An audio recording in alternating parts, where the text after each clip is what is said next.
Большинство мужчин ценят женщину за ее унаследованные черты, такие как ее тело и красивое личико. Однако для того, чтобы мужчина имел хоть какую-то ценность, он должен работать над собой каждый день, в режиме реального времени. Даже если мужчина может иметь генетическое преимущество над другими, он не может полагаться лишь на это. Мужская обязанность по-прежнему состоит в том, чтобы развиваться как личность, чтобы получить уважение, которого он желает. Есть много генетически одаренных мужчин, которых все еще обходят стороной. Как правило, все, что мужчина не построил сам, не является чем-то, на что он может положиться. Чтобы понять концепцию, взгляни на то, как мужчина и женщина воспитывались бы в обществе наставников. Девочке не нужно наставничество, чтобы ее ценили, поскольку ее инстинкты естественным образом направляют ее. Все, что ей нужно делать, это ждать своего молодого человека. С другой стороны, пока мужчина растет, он должен получать наставничество от своего отца и дедушки. Они преподают ему важные уроки и передают идеи ответственности и навыки обеспечения. В современном обществе женщины без наставника все еще могут выполнять свои основные функции, но они предпочитают не делать этого, так как сейчас доступно много других вариантов. Такова реальность. Человек без наставника является очень разрушительным в наши дни. Мужчины без наставников часто борются и терпят неудачу в своей жизни, оставляя неудачу своим единственным наставником. Это правда, что неудача величайший учитель, но она не может быть единственным учителем без чувства руководства, поощрения или цели.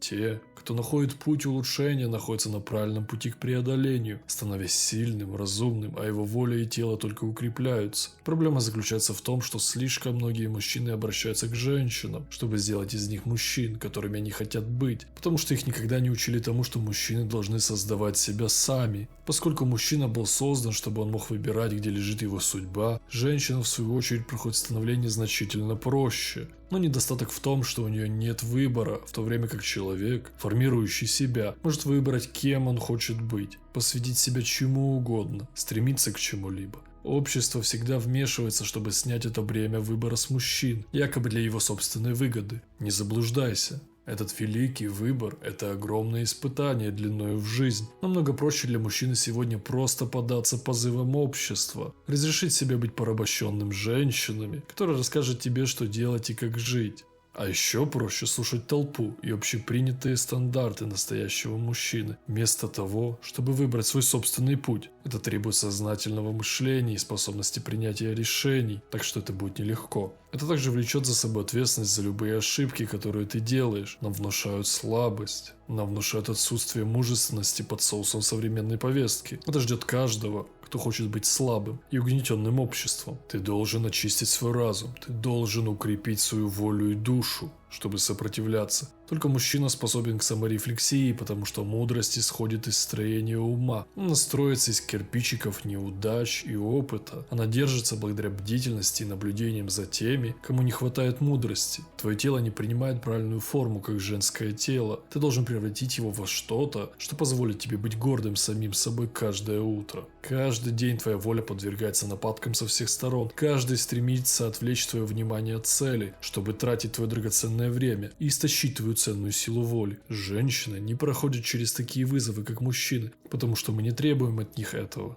Мы нуждаемся в них из-за их даров природы. Они не были созданы для того, чтобы поднимать камни, строить цивилизации или думать о вселенной, тренировать себя и других мужчин. Один из самых проблемных аспектов феминизма заключается в том, что он не учитывает это наставничество, в котором нуждаются мужчины, но которое настолько важно для формирования мужественности. Вместо того, чтобы полагаться на учителя, тебе придется изучать эти вещи самостоятельно с помощью других людей, которые хотят помочь себе и другим. Путь к этой точке труден и мог бы быть намного проще, если бы наставник просто поделился этими знаниями. Ты станешь еще сильнее, так как тебе пришлось учиться этому на собственном горьком опыте. Этот опыт позволяет нам учить друг друга, но недостатком является то, что нет реального сообщества, которое бы следило за нашим прогрессом и гарантировало, что ты внедряешь мудрость и уроки в свою жизнь. Все, чем я делюсь с вами на этом канале, это лишь половина пути. Другая половина зависит от того, на самом ли деле ты идешь по нему, принимая во внимание и применяя это в своей жизни, или просто забываешь через 5 минут. У тебя может быть доступ к большому количеству наставничества, чем у любого человека в истории, также к большему количеству грубой силы, которую ты не будешь знать, куда потратить. Как мужчина, многое зависит от тебя. Чтобы стать мужчиной, тебе нужно многое преодолеть и многим пожертвовать. Судьба женщины может быть вручена ей на блюдечке с голубой каемочкой, но это не та судьба, которую ты, как мужчина, должен хотеть. Ты должен наслаждаться созданием своей реальности и осознать, что все, что ты достиг, было заработано честным трудом, а не дано тебе бесплатно. Чести и удачи.